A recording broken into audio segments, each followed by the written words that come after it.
This is Tim Shirley, the senior minister of the SouthShore United Church of Christ. This is a sermon for Sunday, September 13th. Who are we? A forgiveness sermon. Forgiveness.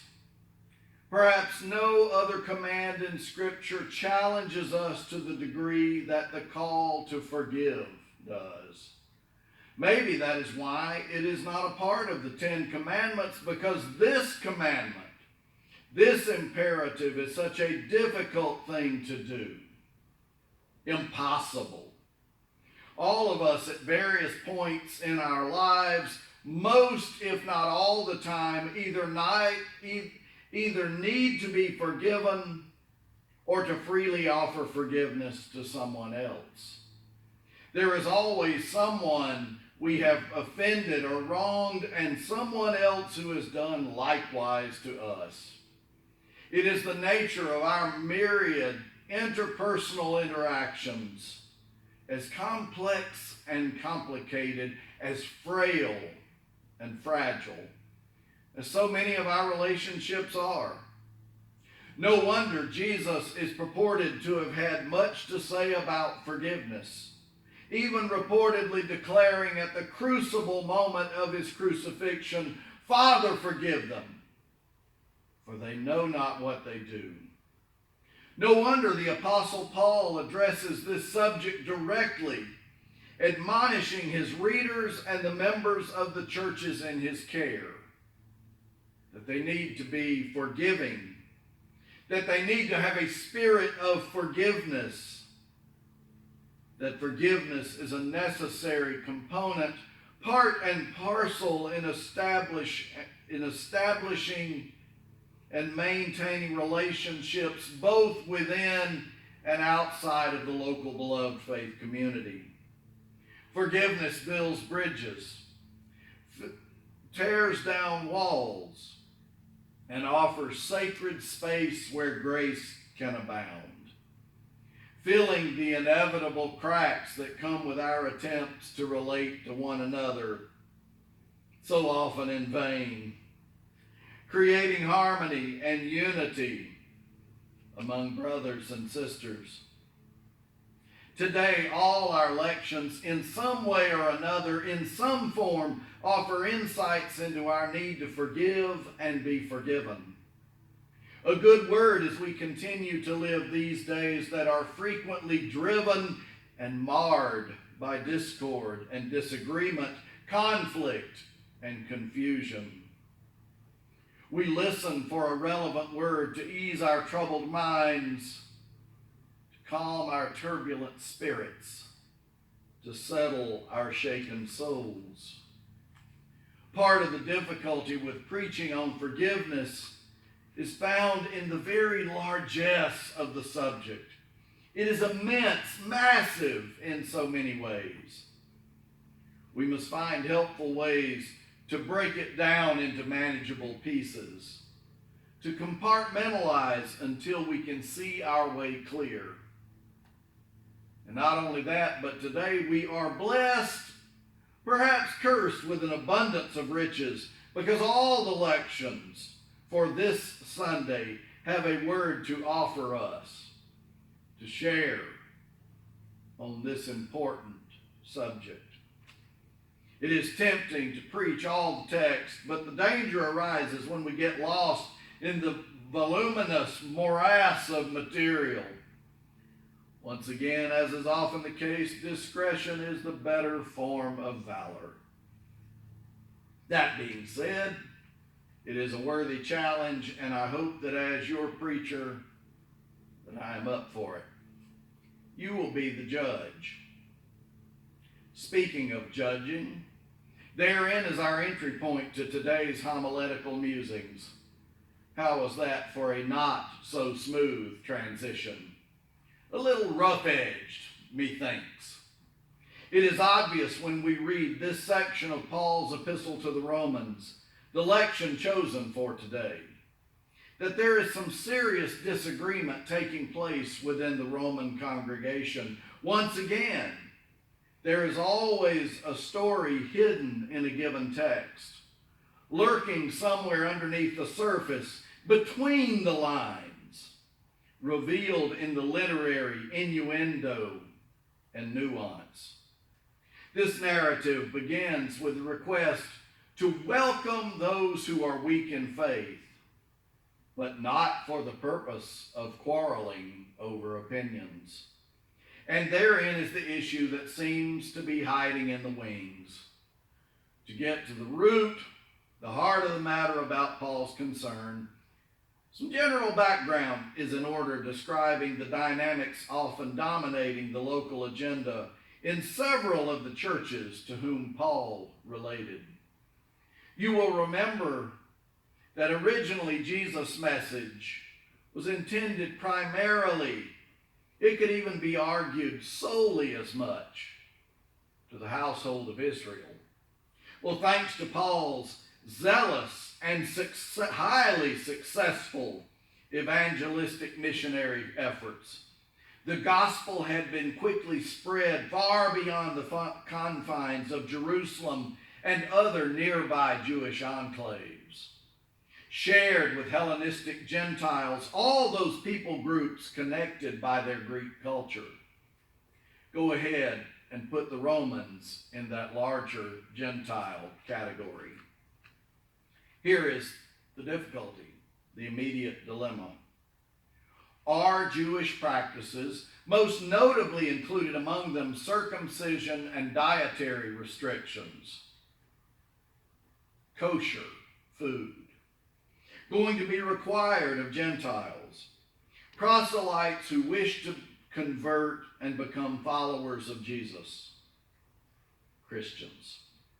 Well, circumcision was addressed, point, counterpoint, and for some reason it was a hook that never became a sticking point, much less a raging inferno of concern, nothing on the level with the arguments over these supposedly no longer relevant dietary laws. For whatever reason, perhaps because these meals were so frequent and popular, eating etiquette quickly became an obstacle, an impediment presenting a different story altogether. You may remember that one of the joys of the early church was the agape meal, not to be confused with the Eucharist. Evidently, this fellowship supper must have been a lot like our potluck dinners. Everybody bringing something to the feast and everybody gathered around the table. Good times. Well, not so fast. Problems quickly arose. Not only concerns about who could sit at which table, and more importantly, with whom, but equally challenging was a lack of agreement about the kinds of food that could be appropriately served and consumed. Sadly, this banquet feast was supposed to mirror the radical inclusiveness and hospitality commensurate with the great banquet feast described by Jesus in the Gospels. A lavish production, not only reflecting, but an earthly metaphor emulating the eternal realm of God.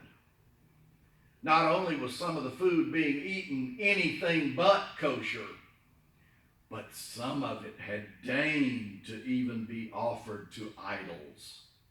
A standard practice in the cultic world of the Hellenists. For them, it was a non-issue. Nothing new here, nothing to see. The audacity, the very idea, how dare they? How profane. So Paul, as he often does, attempts to be the peacemaker by appealing to all parties, hopelessly trying to appease all sides in the process. Sadly, this kind of wishful détente seems intrinsic in churches. Evidently was standard practice then, even as it is now. Avoid conflict at all costs.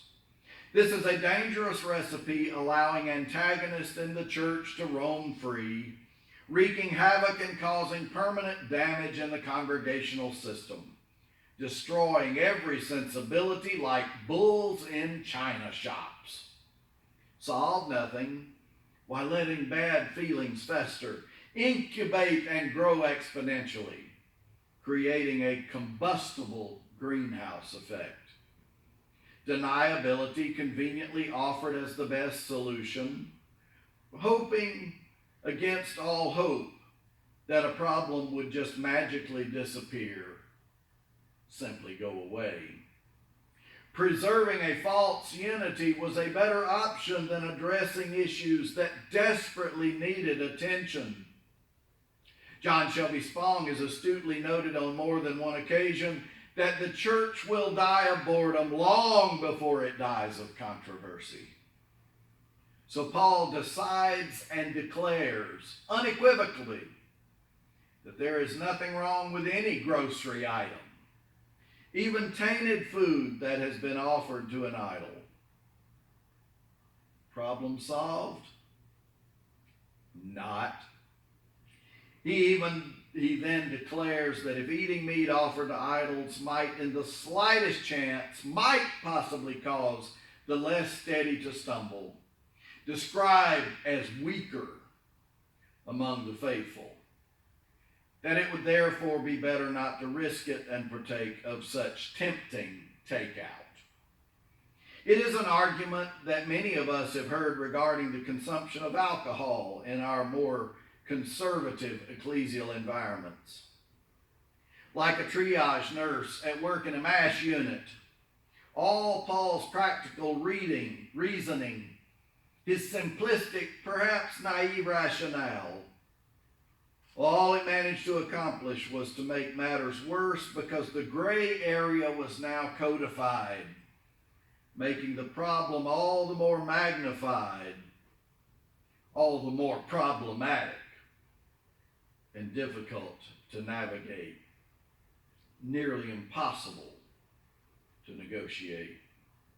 The apostle only managed to delay the inevitable return of these pesky incendiary issues until a later, more or less convenient time. In all honesty, I believe it is a fair accusation to call Paul the consummate people pleaser, not meant to be a compliment or a badge of honor in the least. Thus, not so surprisingly, the only outcome to these kinds of non-solution solutions is anarchy and chaos. Residual suspicion ruling from every ethnic side, cultural preferences dominating every opinion but the one that mattered, Paul's. How long could that last?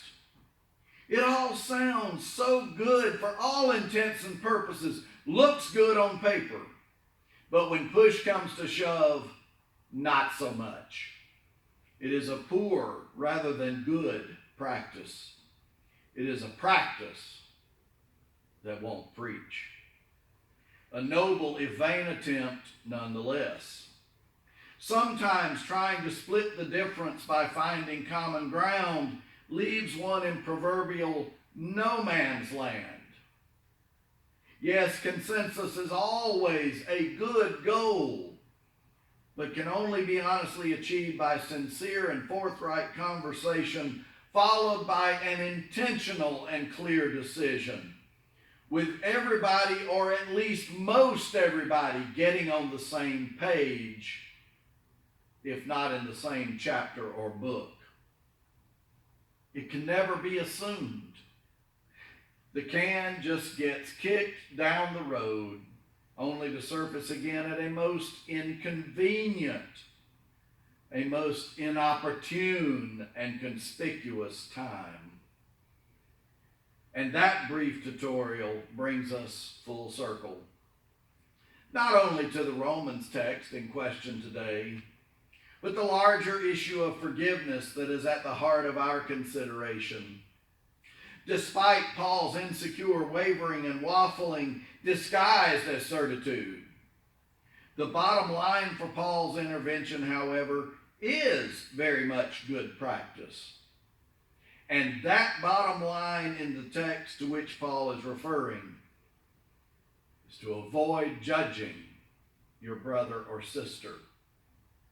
For ultimately, God is the final arbiter, the only judge that matters. And it is risky business when we take it upon ourselves to occupy that sacred space. Judge and jury is never our purview or prerogative, or at least it should not be. Elsewhere in the Christian scriptures, in the Gospel of Matthew, Jesus is quoted as saying, "Judge not, that you be not judged." It is a concise comment, the point crystal clear. Jesus then elaborates, "For with the judgment you pronounce, you will be judged, and the measure you give will be the measure you get. Why do you see the speck in your brother's eye, but do not notice the log that is in your own eye? Or how can you say to your brother, 'Let me take the speck out of your eye,' when there is the log in your own eye? You hypocrite! First take the log out of your own eye, and then you will see clearly to take the speck out of your brother's eye." Good advice, sound advice. Sometimes minding our own business is best practice. For at the heart of this and every conflictual matter is the primary concern regarding all our relationships. Do no harm by never using others, never treating them as a means to an end. And there, my friends, is our starting point, our baseline. In order to build local beloved faith communities, congregants must be willing to exercise not only restraint, but a lot of give and a little take. My favorite road sign from my childhood on an entrance ramp to Interstate I-20 in downtown Atlanta did not have the usual merge or yield sign, but rather it said, "Give gap, take gap." There is much wisdom when that directive is applied as more than just a polite suggestion. When it is ingrained in the collective conscience of the congregation and put into play in our corporate lives as a local missional church. That is why we desperately do seek to build consensus, a win-win scenario, rather than present proposals that allow for, even encourage potentially divisive votes, all holding the potential to create havoc and discord, leaving one group alienated and angry. Yes, we have all been on the losing end of that short stick. Yes, even here at SouthShore Church. We painfully know what that looks like. On a larger scale, our free church congregational polity, our churchly politics, can in no way devolve into or even remotely resemble the politics of our national debates and our lack of dialogue. We know what a losing proposition this scenario presents. It is a quick way to split a church and destroy the fellowship. Supposedly, we operate on a higher plane.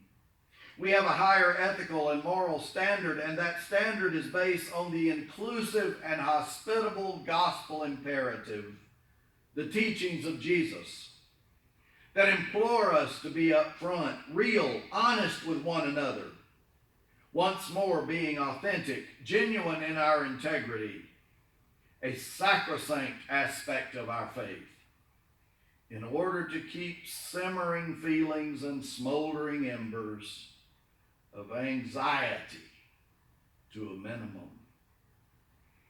We make this noble effort knowing that as human beings, there will always be episodes and instances that raise our anxious predilections.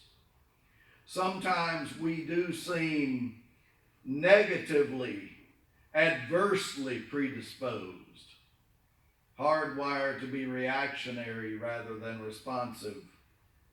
The difference is more than palpable, but can be the difference between solving problems or escalating and exacerbating them.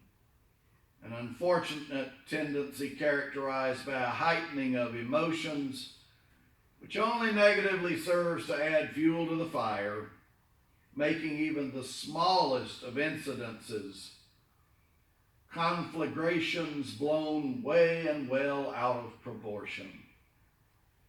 Our goal in everything we do in our many multifaceted relationships is to always seek good and seek God. The Holy One who has instilled a spark of the divine along with a dose of grace and forgiveness within us all. So what therefore do we followers of Jesus do? How do we respond? How do we then behave? How do those of us who wear the Christian mantle engage with all whom we encounter, family, friend, and foe alike? WWJD. As always, what would Jesus do?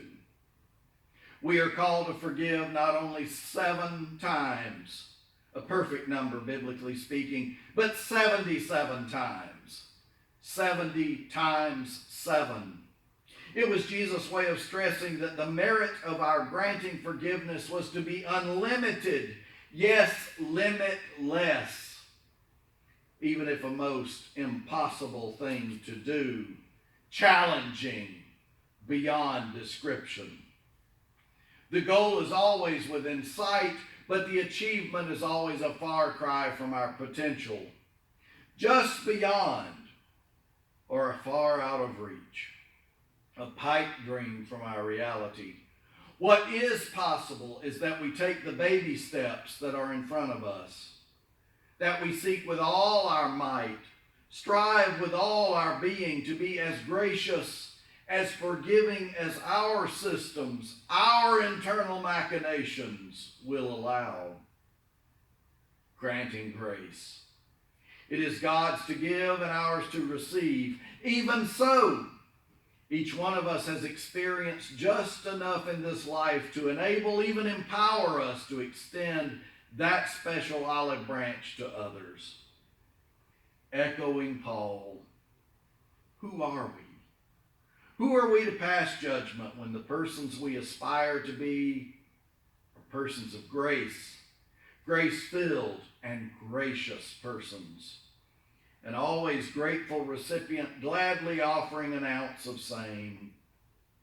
As much unlimited grace as we can muster and as much forgiveness as we can imagine and give away freely. It is the hardest thing to do, but it is the only thing to do. It is the best thing to do. It is the forgiving and gracious thing to do. We can either choose every time, all the time, to be harbingers of grace and forgiveness, or we can choose to be otherwise. The choice is always ours, always our decision. It is the hardest thing to do, but it is the forgiving thing. Sometimes it is in our best interest to extend forgiveness, to grant it even when the offending party does not request it, perhaps not even knowing their need to ask for it. Forgiveness is about us as much as the other, our self-care, our emotional well-being, and mental health. Forgiveness and grace go together, hand in hand. They are hardwired, inseparable. You cannot have one without the other. May God grant us enough grace to empower us with a willing spirit of forgiveness, informing and impacting all the encounters and interactions of our oft fragile but desperately needed and wanted relationships. In the name of the one who creates, redeems, and sustains, and calls us to forgive 70 times 7, and so on, and so on, and so on. Amen and amen.